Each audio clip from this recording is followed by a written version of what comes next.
আসসালামু আলাইকুম, সবাইকে শুভ দুপুর। আজকে দুপুরে পাতাকপি দিয়ে বড়ি দিয়ে রান্না করেছি। প্রথমে বড়িটা ভেজে নিয়েছি, তারপর পেঁয়াজ কেটে দিয়েছি। পেঁয়াজটা এখন লাল লাল করে ভেজে নেব।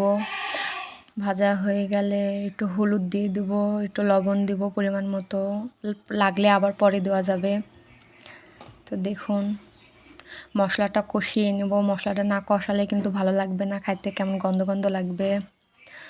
তো এই যে মরিচ বাটা দিয়ে দিলাম। শুকনো মরিচ আনতে বলেছিলাম, কিন্তু আপনাদের ভাই শুকনো মরিচ নিয়ে আসেনি, তাই কাঁচামরিচই বেটে দিয়েছি।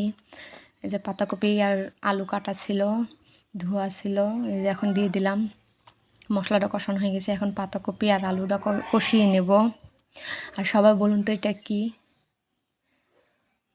কষানো হয়ে গেছে, কষানো হচ্ছে। দেন কালারটা কত সুন্দর লাগছে দেখতে, ওয়াও, খুব সুন্দর।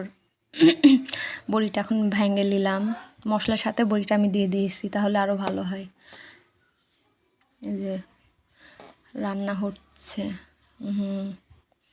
এই যে রান্নাটা আমার কমপ্লিট হয়ে গেছে, খুব সুন্দর।